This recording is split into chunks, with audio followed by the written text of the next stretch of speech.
হবে ইনশাআল্লাহ। প্রিয় ভাই ও বোনেরা, আজকে এই সরকারের বয়স 3 মাস 4 মাস চলছে। 4 মাসে তারা কি দিয়েছে, এই দেশের জন্য কি করতে পেরেছে?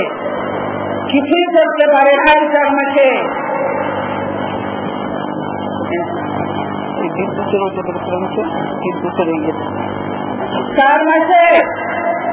তারা কিছুই করতে পারে না এই দেশে, বরং এই দেশে প্রতি পদে পদে সমস্যা তৈরি করেছে।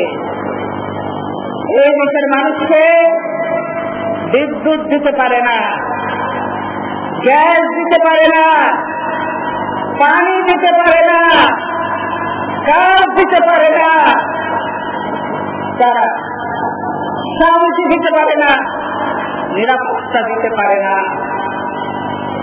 3 মাসে দেশের অর্থনীতির কি অবস্থা হয়েছে?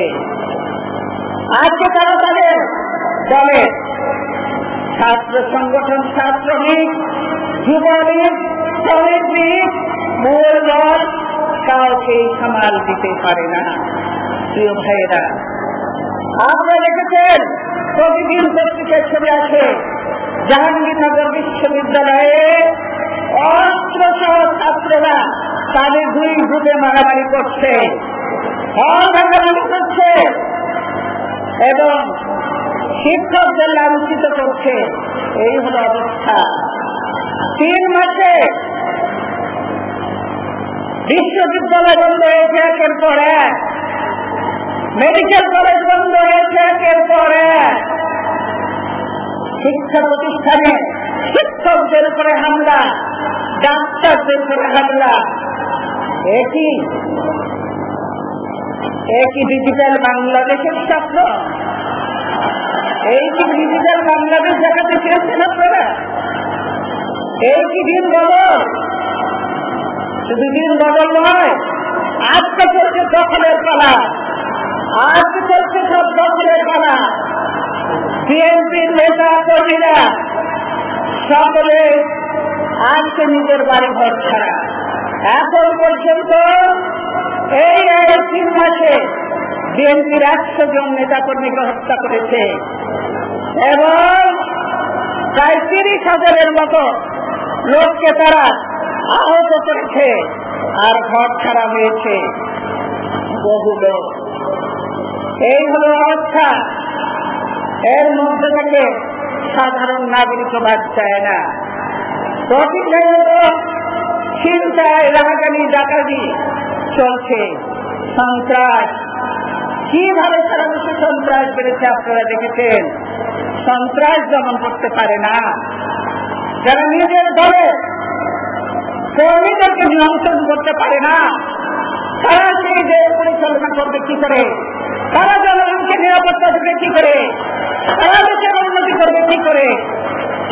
কাজে তাদের মুখে দেশের উন্নয়নের কথা শোভা পায় না।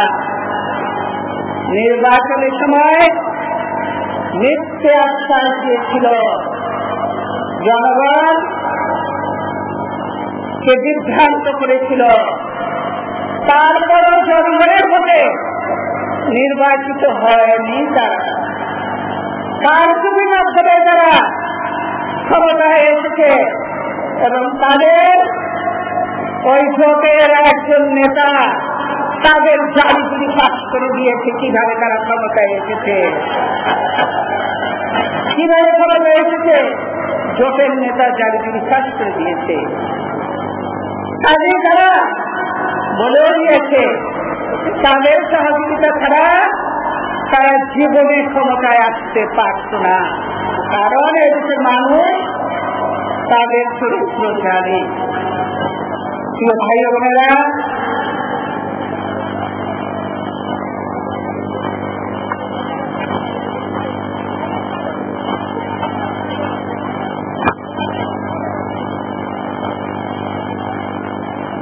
প্রিয় ভাই বোনেরা, এই সরকার বলে যে বিদ্যুতের কথা আমাদের সময় নাকি আমরা কোনো বিদ্যুৎ দিতে পারি না। আমরা দায়িত্ব নিয়ে 5 বছরে জাতীয় গ্রিডে 1280 মেগাওয়াট নতুন বিদ্যুৎ সংযোজন করেছিলাম। 1280 মেগাওয়াট বিদ্যুৎ সংযোজন করেছিলাম। সিদ্ধিরগঞ্জে নতুন পাওয়ার প্ল্যান্ট স্থাপনের কাজ আমরা শুরু করে এসেছিলাম। এখন অনেক কলকারখানা বন্ধ, নতুন সংযোগ দেওয়া হচ্ছে না।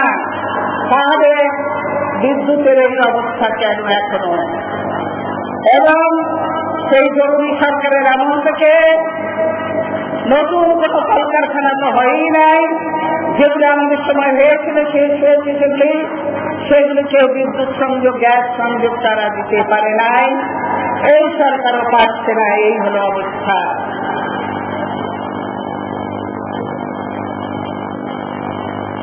প্রধানমন্ত্রী বলেছেন তারা ক্ষমতায় থাকতে তিনি নাকি অনেক বিদ্যুৎ কেন্দ্র করে গেছে। এটা একেবারে মিথ্যে কথা। তার সময় সরকারি খাতে একটা বিদ্যুৎ খাতে যে কেন্দ্রগুলি স্থাপিত হয়েছিল সেখান থেকে চড়াদামে বৈদেশিক মুদ্রায়, দেশি নয়, বৈদেশিক মুদ্রায় সরকারকে বিদ্যুৎ কিনতে হয়। এর ফলে পিডিবিকে বছরে 500 কোটি টাকা লোকসান গুনতে হচ্ছে। পিডিবিকে এই পিডিবি করছে। পিডিবি আজ জরুরি হয়ে গেছে। প্রিয় ভাইয়েরা, পক্ষান্তরে আমাদের সময় আমরা 5 বছরের সরকারি খাতে বড় পুকুরিয়া দেখে প্রথম কয়লা বিদ্যুৎ কেন্দ্র আমরাই স্থাপন করেছিলাম। টঙ্গী, সিদ্ধিরগঞ্জ, আশুগঞ্জ, বাগাবাড়ি পাওয়ার স্টেশন আমাদের আমলেই স্থাপন করা হয়েছিল। প্রধানমন্ত্রী বলেছেন বিদ্যুৎ খাতে নাকি আমাদের আমলে 20,000 কোটি টাকা লুট হয়েছে। প্রধানমন্ত্রীকে বলব, এখনো বিদ্যুৎ জ্বালানির দায়িত্বই রয়েছেন, তত সময় এই দায়িত্বটা ছিলেন। কাজেই তথ্য নিয়ে কথা বলা উচিত। আমি বলতে চাই বিদ্যুৎ ও জ্বালানি খাত মিলিয়ে 5 বছরের বাজেট ছিল 13,000 কোটি টাকা। 5 বছরে বাজেট ছিল 13,500 কোটি টাকা। তাহলে 20,000 কোটি টাকা অনুপাত হয় কেমন করে? প্রিয় ভাইয়েরা,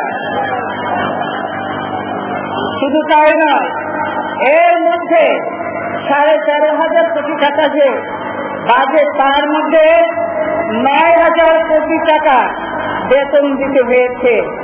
কর্মকর্তা কর্মচারীদের 9,000 কোটি টাকা বেতন দিতে হয়। বেতন দিতে বাকি পড়ে নাই, বেতন দিতে হয়েছে সবাইকে।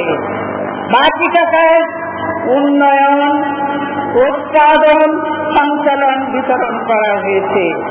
তাহলে দুর্নীতিটা কোথায় হলো? সকলে বেতন পেয়েছে, উন্নয়ন হয়েছে, বিদ্যুৎ পেয়েছে। এই অবস্থা তো বিএনপি ছিল না। আগে প্রধানমন্ত্রী জনগণকে মিথ্যে তথ্য দিয়ে বিভ্রান্তি সৃষ্টি করে। এই প্রধানমন্ত্রী মিথ্যে তথ্য দেয়, সেই প্রধানমন্ত্রীর উপরে দেশের মানুষের বিশ্বাস, আস্থা কেমন করে থাকবে? তাকে কেউ বিশ্বাস করতে পারে না। তিনি প্রতি পরে মিথ্যে কথা বলেন।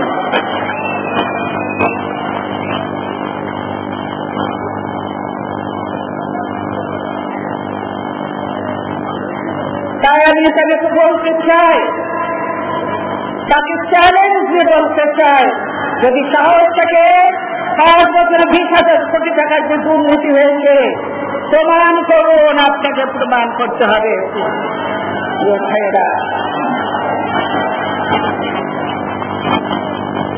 প্রিয় ভাই ও বোনেরা, পরবর্তীতে